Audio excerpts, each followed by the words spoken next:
तुमच्यासाठी हा फक्त जमिनीचा एक तुकडा आहे, पण आमच्यासाठी ही जमीन आमची आई आहे.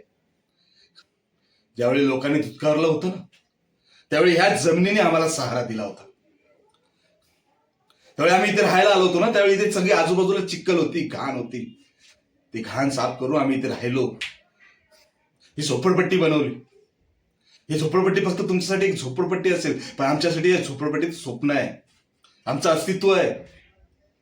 आमचे मुलं, आमची पोरं ह्या ठिकाणी धावून खेळून मोठी झालेली आहेत, आणि आज त्याच झोपडपट्टीची तुम्ही किंमत लावायला आले. तुम्हाला काय वाटतं?